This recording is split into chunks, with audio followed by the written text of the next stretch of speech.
Good afternoon to what looks to me like almost 100 advocates from Arizona, Nevada, Hawaii, and California.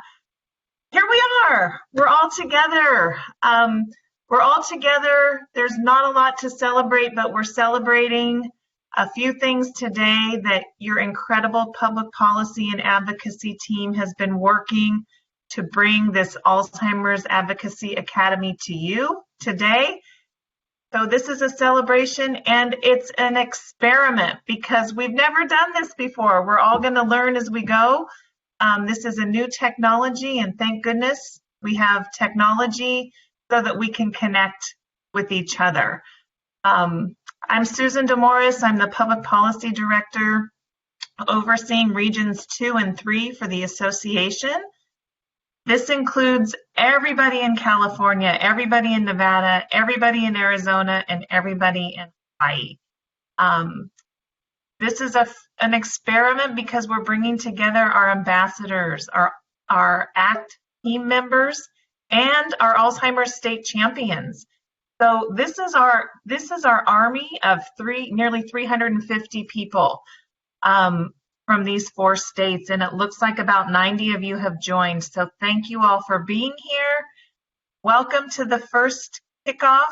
And a very, very special thanks to our advocacy and public policy team, to our staff working at the chapter level, to Nicole, who's coordinated this from the technology side, Jessica, Rothar, who's taken the lead on this first session. And if you made it to this call, it means you're registered for the whole series. We're going to be offering these weekly, every Wednesday from 12 to 1. Join as many as you can. It's voluntary, but you're all welcome. And if you made it this far, you're registered for the whole series. We're going to go ahead and get started. I'm just so happy to see your names in the chat. And that's where we're going to be fielding questions. So if you have any questions, please use the event chat. That's the little blue icon on the right. And you can just type in any comments or questions there. And you see our public policy and advocacy team are chiming in there. So with that, I'm going to, and Nicole, who worked so hard on this, is muted and we don't know why. So she would be giving personal greetings to you if she could, but she is on the call, and we're now going to turn it over to Jessica Rothar. Jessica, take it away. Thank you very much, Susan, and thank you so much to everybody who's calling in. I wish that this could be more interactive and that we could all see each other's faces and talk together, because I've missed those of you that I get to work with, and I'm sure we're all missing each other right now. And I think one of the reasons we wanted to start with storytelling and telling your own story as the first session is that that is really your most powerful tool as advocates, even now, while COVID is overshadowing everything we're doing. We're all being affected by COVID, and COVID is affecting the association's full mission. And so as we think about how to tell our personal stories of why we advocate for Alzheimer's, think also about how you and the people you love are being affected by COVID-19, and that's the story of the moment. So as this quote by Annette Simmons makes clear, people don't remember facts. What they remember is stories. Human beings are hardwired to learn through stories. And so those of you who've been able to attend Advocacy Day, your state advocacy day, or the National Advocacy Forum in DC, you've gotten some training on this. But when you go into a legislative meeting, the way you build connection and the way you open the door for the facts is with your personal story.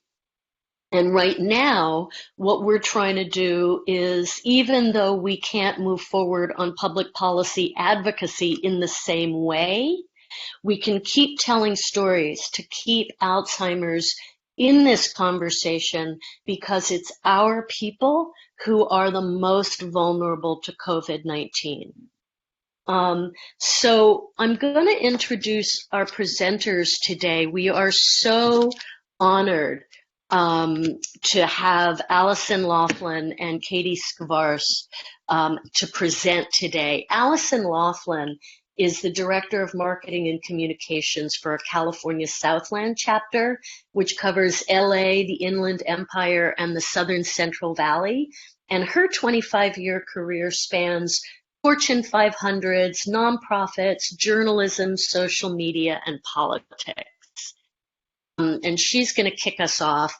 And then we also have Katie Skvarce, who's the communications director for our Desert Southwest chapter, which covers Southern Nevada and all of Arizona. And Katie, for the past 15 years, has largely worked in television newsrooms. So she's a great person to talk about how to tell a compelling personal story. She's been a producer in TV newsrooms and also has extensive experience in social media and media relations. We do have a technical glitch, which is that Katie doesn't have access to presenter mode. So Nicole is working to help her do that, and hopefully by the time we get to her slide 9, we'll have gotten Katie online. So let me hand it over now to Allison. Hi, everybody. If I speak too loud or too fast, Jessica, you give me a big wave because I can see you. And everybody else, I'm so excited to learn your stories. Your stories are what move the mission forward. When you go speak to legislators or you speak to your neighbors and your friends about Alzheimer's, you can provide facts and we'll give you those facts. But we can't give you your story. So your story is what moves us forward. And thank you so much for being here today to learn about how to share your story. I'm on the MarCom team, the Marketing and Communications team, and I'm on that team with Katie. And our job is to raise concern about Alzheimer's disease and awareness about the association, where people can go for help. So first, you want to make people learn about Alzheimer's disease or have them know about Alzheimer's disease. And then we want to let them know about us and what we do and how we can. We do that on the MarCom team by pitching stories, by learning your stories and sharing them with the media, helping individuals write op-eds, letters to the editors, placing them in social media posts, and placing them on calendar listings and community boards and different places. So we really are dependent on you to do our job. We want to raise concern and awareness. And when we have your story, then magic happens. And if you could go to the next slide. And we'll show it in just a second. On the next slide, you'll be able to see that your stories are what raise concern and awareness. Your advocacy story in Arizona, or your letter to the editor in West Hollywood about Adam Schiff, who's a representative. If you look at the Los Angeles Times story, that was an advocacy story, but about travel. Our advocate shared his whole story of why he was working with us. And it's because his mom was in Kentucky, he was in Los Angeles, and he was a long-distance caregiver having to fly back and forth. So an Alzheimer's story ended up in the travel section and reached a whole new audience of people who may need our services. The same day, our board chair here in Los Angeles wrote a letter to the editor in the Los Angeles Times. So that day in the Los Angeles Times, we had concern and awareness, and that served our mission. So advocates are amazing, they're incredible, and they're essential to marketing and communications, because your stories and why you're fired up and why you're making these visits and why you're investing so much is what people want to know. There's a reporter in Los Angeles called Rita Garcia, if you look at her social handle, and she does our events, and she comes and she talks about awareness, about the association. But if you go to her events and her personal pages in between, she talks about her grandmother and her cooking and her favorite memories of cooking with her grandmother.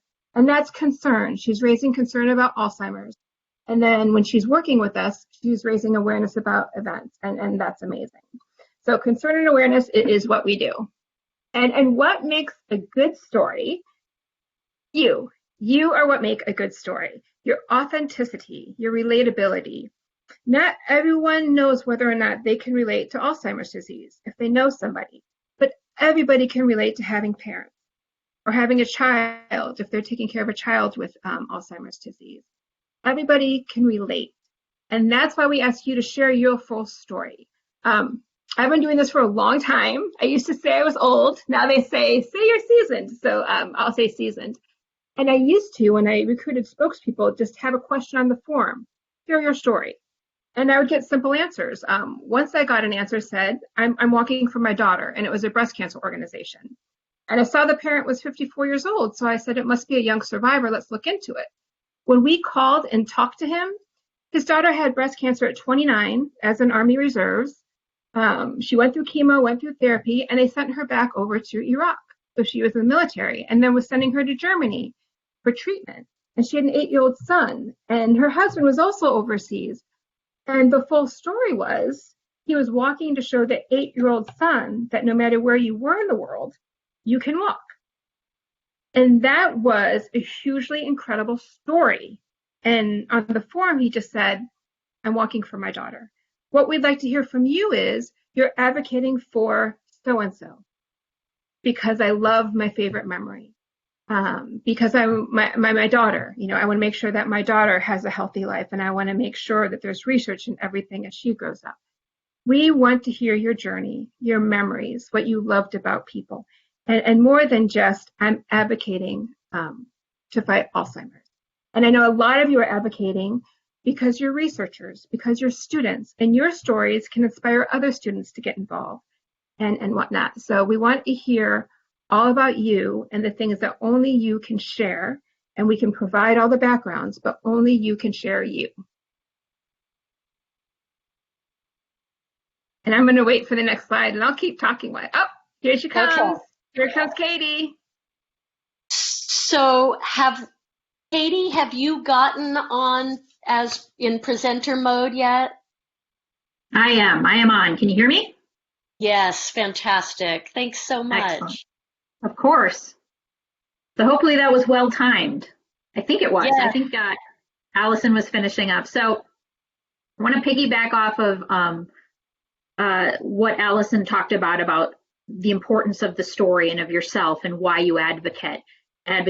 There's so many different reasons. I'm sure what brought us all here together today as far as why you advocate. You may be a caregiver. You may have lost somebody to Alzheimer's. You may not have a personal connection, but you may be compelled because you're a student and you're studying neurology, and you're just compelled to learn more and to research this disease and to find avenues to put an end to it. So there's a number of reasons we're all here together. We don't have the same path, but what really comes down to in the story is talking about a good story being something interesting, important, but what a great story is it's using that storytelling of yourself to make it compelling. And that's really what we're looking for to help you do when you're crafting your story, is that component of being ultimately very, very compelling. So things to think about when you're thinking about what you want to convey is painting a picture. You could paint a picture of life before Alzheimer's if you're impacted by it. Again, we all have different reasons why we're here, so it's honing in on that. How has Alzheimer's changed your life, whether directly or indirectly? Because again, we all came together for a reason, so we're all passionate about this cause, and we share that. And while the public is exceptionally diverse, so who you're telling your story to have a diverse amount of backgrounds and situations in life, we all can connect in that way through what we share, particularly through shared struggles or concerns. So that's where you can really hone in on what your struggles have been or your concerns are for the cause, and help convey that in a really powerful way. And sometimes you may have a long form situation where you're in a conversation with someone for a prolonged period of time, and you can share a lot more in-depth material about where you've come to where you are now. But sometimes think of it as a really powerful scene. So sometimes the challenge can be that you might only have a minute or two to convey that, or you might only have a couple paragraphs in a letter to the editor. So you really want to convey something really powerful to your audience, whomever that audience is, because it could be a number of people as you're sharing your story. And hone in on something really powerful, a powerful scene, a powerful moment, and move that forward and really relate to the people that you're speaking with. Next slide.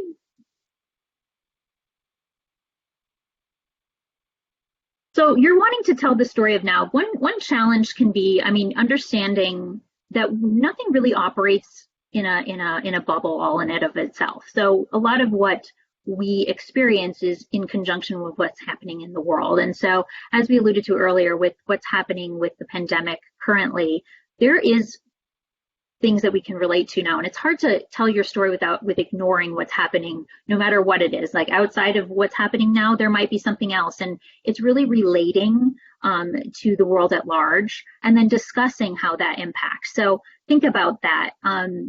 One thing I really thought was very interesting for me personally is I may not be an Alzheimer's caregiver, but I have had that sense of isolation that caregivers feel, that sense of depression almost from being isolated from the outside world and lacking those relationships and feeling very much alone, even though my experience currently might be shared with millions of others around the world. So it's really, there's a really connectivity there that we can all have with each other. And then really what you want to do as you're telling your story is just discuss solutions, inspire action in the person that you're talking to.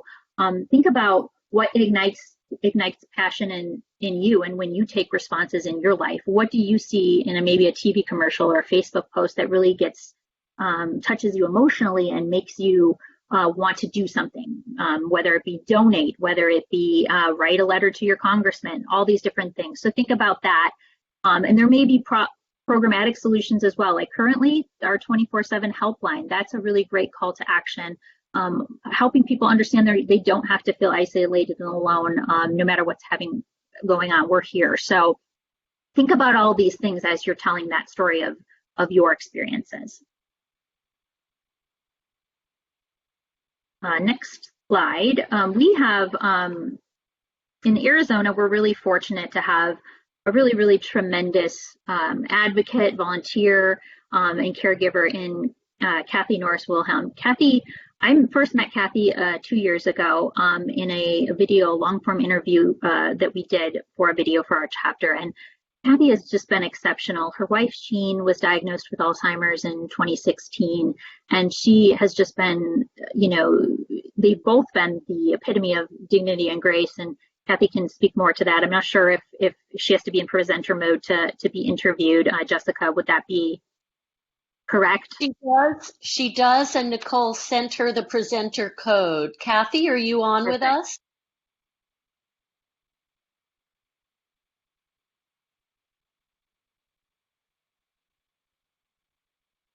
I don't see her yet in the list, but I could be.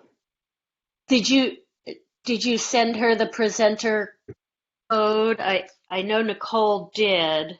Okay, I can resend it to her.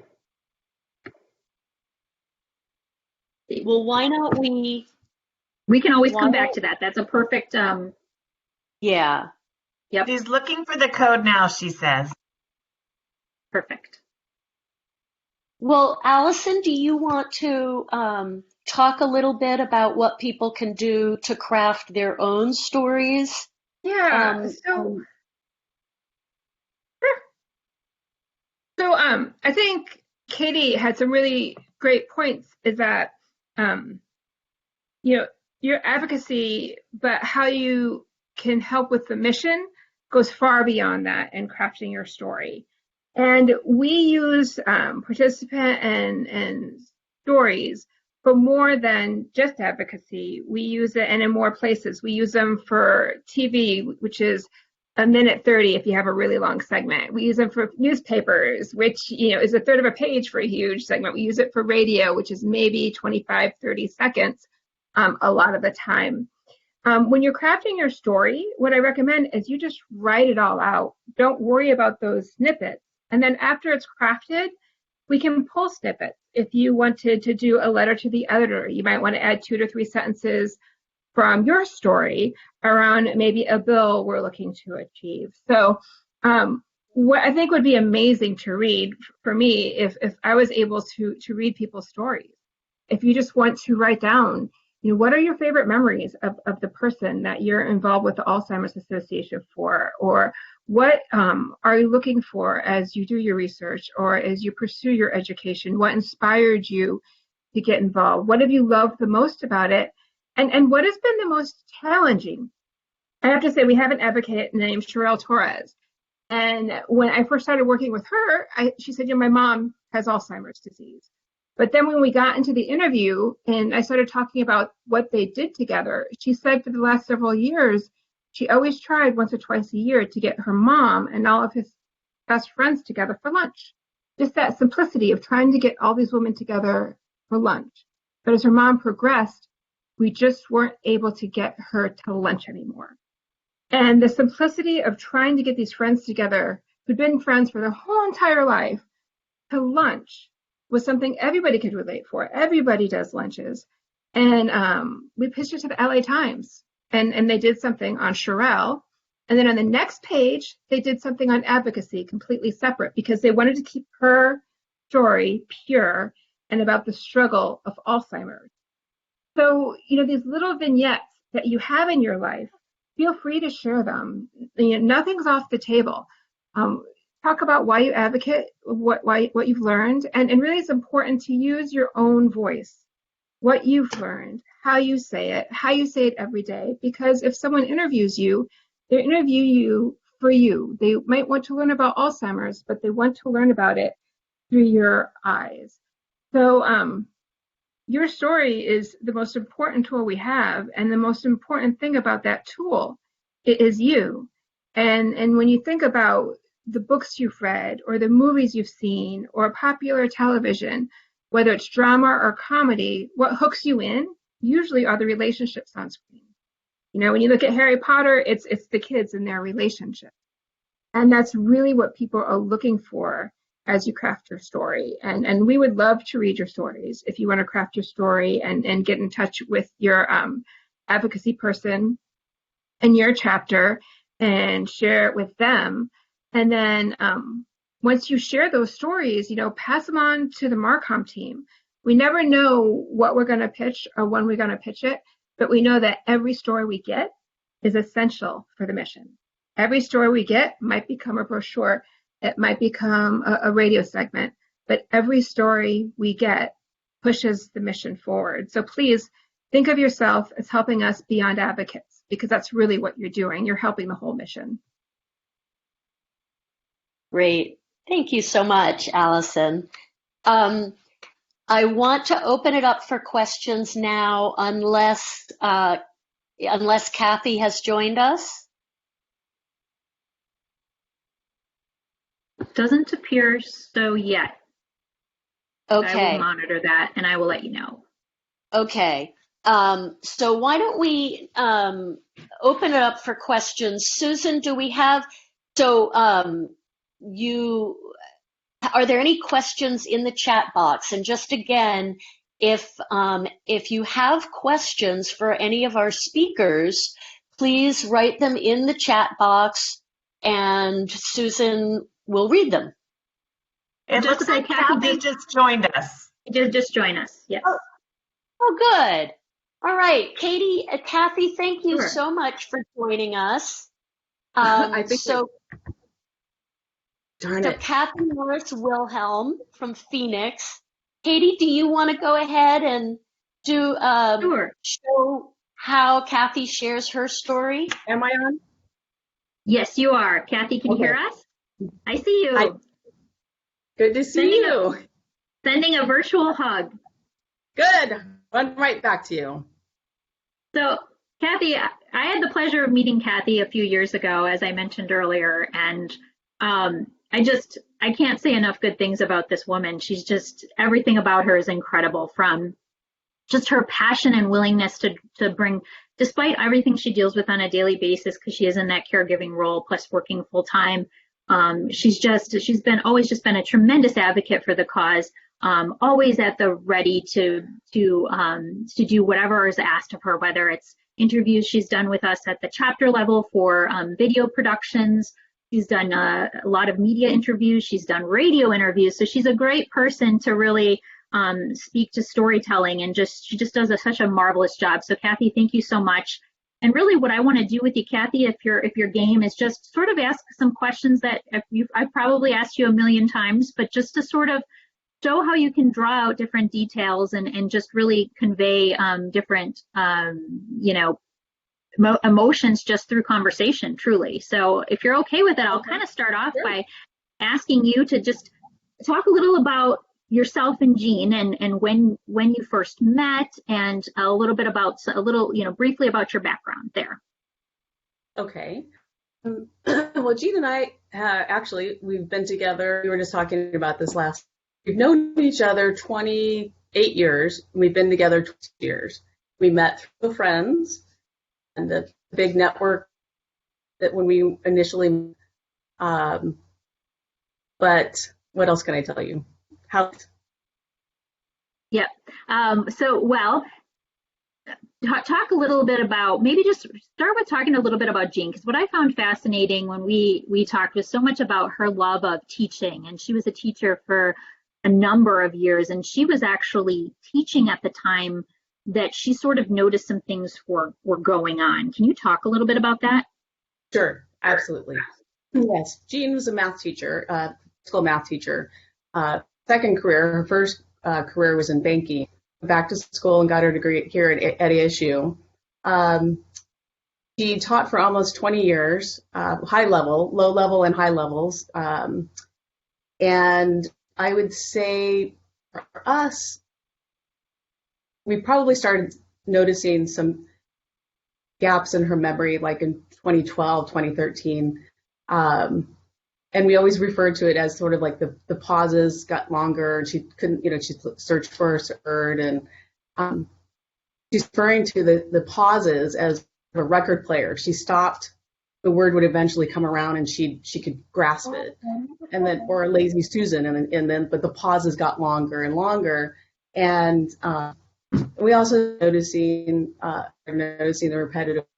Like, did we feed the dogs? When one night in particular, he asked me 4 times, like, did we feed the dogs? And I looked at her and I was like, are you joking? Because she just asked me that like 20 minutes or 10 minutes, before that.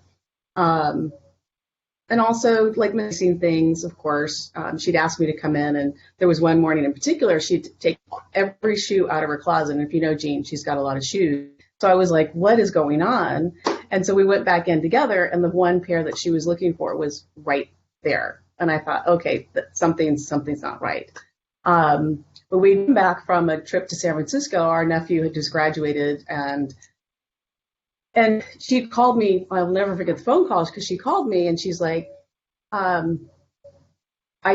called it the name game, because I was always filling in, the things that she couldn't extract. And there was one phone call in particular that I was on my way home from work, and she said, are you upset with me? Because she called me specifically to help her remember the story. And it was her story. It was like her childhood memory that she was trying to tell the story, and she couldn't. And even when she was trying to tell me the story, I didn't fill the gaps for her. And that hurt a pause.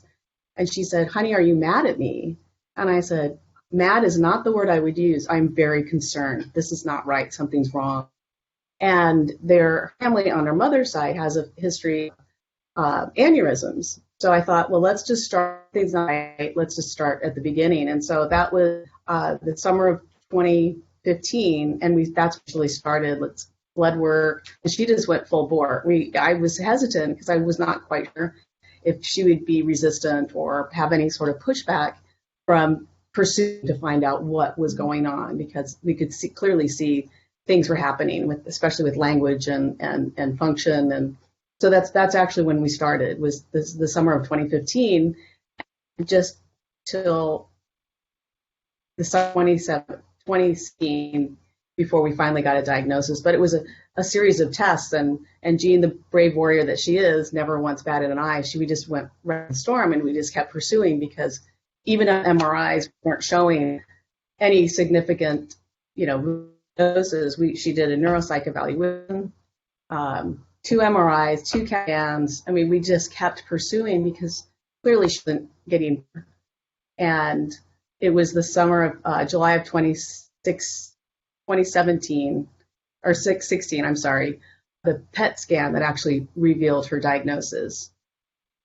So how frustrating was that journey to a diagnosis for you, particularly because we've always talked about misconceptions about the disease, and it's this very old disease, and it only impacts people in the late stage of life, and you and Jean are both very young. So talk about that frustration and maybe your concerns over, did you even think that dementia of some kind was even on the table? Right, not at all. And I was very frustrated. Nobody was looking for a Alzheimer's diagnosis, but we knew clearly something wasn't right. But it was frustrating because initially she was diagnosed with PTSD, or it was just anxiety, being in the classroom. And so, it was baby steps, and they were like sort of Band-Aids on, as far as from the medical side of it, it was, let's start her on medication for anxiety. And clearly she wasn't sleeping well. So then, we were trying to get her a good night's sleep as well, but not wanting to take additional medications. But it was frustrating because we were doing, even our doctors, her specialists have said, you're doing everything you should. We were making adjustments to our diet, our exercise, we were getting rest. And again, we were just pursuing this full force. We were going in because we wanted answers. As you know, and we've said many times, there's power in knowledge, and we wanted to know what was happening so that we could face it head on and not run away or ignore it. So when typically in caregiving, when you talk to a spouse who's caring for a husband or wife, they don't identify typically as a caregiver because that's their husband, that's their wife. They don't think that way. So what has it been like to kind of, as Jean has progressed, what has caregiving been like for you? What's been the most difficult now, 2 years later, since that diagnosis? That's a good question. I would say, we've always been a dynamic duo, and we've always been equals. And as this has progressed of really taking more on overall, whether it's cooking or cleaning or just having someone to talk to about, do you think we should get the roof done? Consulting just, day to day of our lives. I mean, it's really, it's been a challenge and more challenging as time goes on. And you're right, the social isolation has been a huge factor for some time. And my heart goes out to other caregivers. And like you said, you're not even a caregiver, but as a parent, this situation has certainly amplified that as far as the caregiving isolation part of it. But, Jean still fights every day. I really emphasize the strengths and not what's lost, but what's left. And that's the things that we focus on, our blessings that we have in our lives. And I find myself continually looking for ways to keep her dignity intact. And that's been so critical for us from the very beginning. That's my goal, is keeping her dignity and keeping her engaged and in fighting to stay connected and stay grounded and stay here and stay present. So you kind of hit on that right there with your positivity. I've always been very in awe of just the grace and dignity with which the two of you live your lives.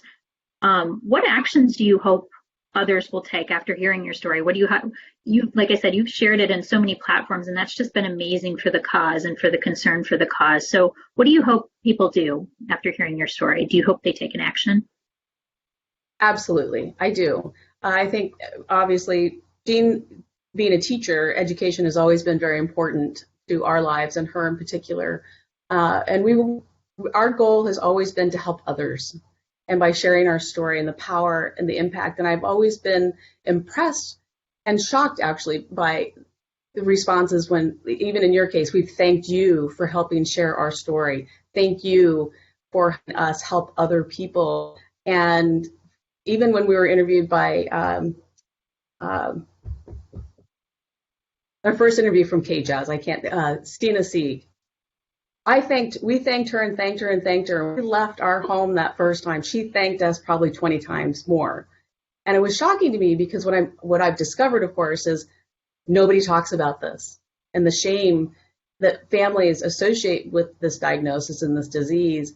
And it's polar opposite of our philosophy and our mission. We want to help others. We have to raise awareness. We want people to take action. It's been so imperative to us to change the face of this disease, of what people think Alzheimer's is or dementia in general. We have to shatter this stereotype. I think that's so critical to put a face to it and to take action. I mean, it's critical for us because there's so many services that aren't there because Jean's so young. And that was our frustration too, even with clinical trials. And scoring was too high or too low, her age, and everything was 60 or 65 and above. And we were suddenly in this gap of what about us? We need advocates, we need advocacy, and we need help to get resources for families exactly like us. And they're out there. They're out there. I just hope that people tell your story and the importance of telling your story. I love your emphasis, and I'm so glad to be a part of this session today because you don't know who you're helping or inspiring by just sharing your story. Thank you, Kathy. That's a perfect way to wrap the interview with that. And I love that you emphasize that there has been historically a lack of people being able to speak publicly about it in a way to shine that light, to personify the issue, because as we've driven home a few times now already in the first, in the 40 minutes we've all been together, is that there's nothing that's going to compel people to action more than identifying with a person, not a statistic, not an issue. So thank you so much for joining us today and sharing, and for all you do for the cause. We love you so much, and I can't wait to see you in person again and give you a huge, huge hug. Thank you, Katie. And likewise, thank you for all you do every day, and everyone in the association and all the advocates. We are so appreciative. We're in this together. Thank you, Kathy. Thank you. Thank you both so much. Thank you very much, Kathy, for taking the time to share your story with all of us. And thank you so much, Katie and Allison, for leading such a wonderful training on how people can share their stories. So I know we have one question that I thought was a very good question. I want to remind people, so Susan, maybe you could share the question, and I think it's one that a lot of advocates may have. Just a reminder about how to share your story or how to contribute if you have not been personally touched by the disease, how this relates to you. Please write your questions in the chat box to the right of your screen. And Susan, do you want to go ahead and read the question that was in there when we last spoke? Sure. So we've lost the question with all the thank yous to Kathy. So I want to make sure Kathy knows. Lots of people in the chat are thanking you and really appreciate your story and you sharing with all of us. Thank you. Thank you. The first question that came in, and the first question that came in, and we hope there are other questions, was an individual who asked if she doesn't have a personal experience. This was Melina. Asked if she doesn't have a personal experience with Alzheimer's disease, how can she be helpful? Do you have any pointers for her in crafting her story? This is Allison. So can I take a quick answer? Yeah, Please. Katie and Allison, we want to hear from you. Okay, so we have actually quite a few people we work with who's might not be in their family, they might not have a direct connection. I know there's one gentleman in Los Angeles who writes the most eloquent letters to the editors. He's such a good writer. He understands what's going on with Alzheimer's disease and the trajectory. And the fact that he doesn't have it in his family directly, it is just as much of a story. Our board chair, Jackie Curry, She didn't have a direct connection before she became involved. She writes the most beautiful op-eds about everyone she's met. It's not necessarily the story of having someone with Alzheimer's in your family. It's a story about being passionate about coming together to fight this disease. And whether or not you have it in your family, your neighborhood, you've just met somebody with it, you can have passion for the mission. And that's really what makes the story that we sell and why you have that passion. You still share those components of why you advocate. Maybe some people that you've met and how it touched your life personally in the way that it has. And that's just as amazing. And we are so grateful that you've joined the cause. So thank you. And please write out your story and share it and write letters, write op-eds, let us know it. It all helps. Yeah, and I would add that I would challenge you to think like there is a reason that you're here today. Think about what that reason is, whatever it is, and then we can, and certainly Allison and I, or whomever could help you craft or to help to articulate what brought you there, because we've all diverged on a path together, all for different reasons, but all for compelling reasons. So let me see. Oh, okay, sorry, that's not a chat for me, but yeah, I would just challenge you to think of what brought you here today, and maybe it was you crossed paths, maybe you just attended an event and you were really compelled and moved by the stories you heard there. Those are all really great, reasons and really great ways that you can use that to drive your story and your advocacy forward. So thank you for being here. And I would just add, this is Jessica. I put some lists of ways to share your story now. For those of you, we would encourage all of you to use the questions that Allison shared, and the idea that Katie shared of picking a scene, a moment, writing it as though it were a painting or a movie scene. And reach out to your public policy staff partner. Wherever you live, there's a public policy staff person that you've been working with. That's the right person to reach out to. And all of us have communications staff partners in our chapters that we can bring in to help you shape your story. And because the news is dominated by COVID-19, right now, we're not doing the meetings with legislators as much as we would normally be doing, although we can still do them virtually. But so the written version of your story is more essential now than ever. And if you've never put your story in writing, now would be a great time to do it and to share it with your public policy staff partner. And we can work with our communications partners to find opportunities. And for example, I know a lot of our advocates are not interested in social media and have said, I'm not going to do the Twitter. It's not my thing, but our chapter does them, and we can share them on our chapter's social media. So whatever format you're comfortable in, if you like writing, we could give you a space in our blog, or you could write a blog and you could put it on your local patch.com like you saw in the press clip slide. That's something that we could do more of. And Jessica, we have a question from Mary Allison. She wanted some advice. The individual that she's advocating for is very private and doesn't want others to know about their diagnosis. Wonders how can she share their story while protecting their privacy? Allison or Katie, would you like to take that? So for me, the one thing that comes to mind, this is Katie, from all my years in the newsroom, I mean, there are potential to share with privacy. I mean, there's a lot of ways that they can mask identity, but still draw attention to an issue that might be private if it's masking your identity or the person's. It sounds like here it would be masking your identity as you talk about a situation. they are open to that. So that's just something to consider.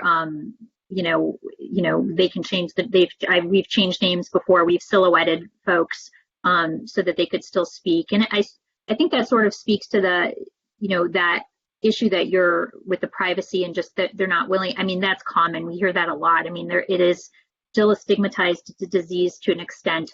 There is still a lot of struggles just within the unit. The person, with denial and other things that are very, very common. So that's just one way I could think of where you could, in some settings with like TV, radio, there's, changing voices and things like that. And then also just within a letter to the editor, you could pen it in any, with any name or pseudonym you would want, and even share why you're doing that. I think that could potentially be really compelling. That's just my advice from my side of things. I don't know, Allison, if you've had experience with that or wanted to add anything. I guess there are two things. Let me write a quick note here. And first thing, I'm really, really glad you asked. That's a really important question because it is an issue with a lot of people facing this diagnosis. And the most important thing for the Marcom team is that we respect somebody's privacy. We don't want to put anyone in a situation where they don't want to share their story or have their story be shared and then it's shared. So that is such a great question, and it's so great that you asked it. So for us, the first priority is making sure the person with the diagnosis is taken care of in the best way possible. The other thing to remember, and then I'll go into some different options, is Alzheimer's, unfortunately, is something called an evergreen story. And that means that there's always going to be a need for Alzheimer's stories in the far future. It's going to be around for a while. So that if you don't feel comfortable, or if this person doesn't feel comfortable, you can diary your story. And that means that you can start diarying what it's been like to live through the diagnosis, what those memories are that might be interesting to share or compelling, as Katie said, for your story. There are ways to share your story like that, so that when that person is ready or when your person is ready, you have the diary and you have the story and you can share it. And there are also different forms. Like Katie just said, you can do a letter to the editor. And in that instance, you don't necessarily have to share your story. You can talk about what you're doing, not what this other person has, but what you're doing within the context of Alzheimer's. And so you maintain that person's privacy while still talking about the importance of advocacy. And whether or not that is the right step for you and the other person would be up to you in your relationship. But I like that you asked and you're cognizant of the privacy, and that you can diary, and that no matter what happens right now, Alzheimer's will still be in the news 6 months, 12 months, 18 months from now. So there's always going to be times that we can share it. A final thing is, Katie and I talk about media because we're media people. I was a reporter, and then I worked in politics, and those are the two things I know. But there's a difference between sharing your story with the local newspaper and sharing your story with a legislator in a legislative meeting, because that's contained to that meeting. And I don't know if the person in your life would be opposed to something like that or not, but that's still sharing your story to the same degree. It's just sharing your story in a way that's a little bit more private, still serving the mission. It's incredible that you're doing it. So diarying, doing advocacy, doing letters to the editors, those are different ways that you can protect someone's privacy for when that person is ready and when you're ready at the same time. Thank you guys so much. If there aren't any more questions, I do want to say that there is a great opportunity to share your story today at 3:00. We are doing a Facebook Live with former First Lady of California, Maria Shriver, and the California Director of Aging, Kim McCoy-Wade, and our chapter, the Northern California chapter's program director, Claire Day, and a researcher about how to support caregivers and people with dementia during COVID-19 shelter in place. And that you can access that from Facebook. It's an event on the Northern California, Northern Nevada Facebook page or chapter page. And you could share your story in the comments section, in the discussion section on that, or by asking a question on that. Again, if you have other questions, please, or ideas, please reach out to your public policy staff partner. And please join us next week. Our session will be kind of the next step on this, is how to share your story versus via social media and video, led by Ian Ross, our public policy director for the state of Hawaii. And Stephen Barbieri, one of our fantastic early stage advocates in California, reminds us all to use hashtag #EndALS whenever we share our stories online. Susan, are there any last questions before we wrap up? There are not, Jessica. All right. Well, we had a slide that looks like the formatting got messed up, but again, our upcoming advocacy trainings are all in a flyer. You can email Nicole at ndalski@alz.org if you didn't get that flyer and want the full list, but we'll be going through until June 24th. And thank you all so much for joining us. Thank you to our presenters, Allison Laughlin, Katie Scavars, and Kathy Wilhelm Norris. Thank you all so much, and stay safe and healthy, everybody. Bye-bye. Bye-bye. Okay.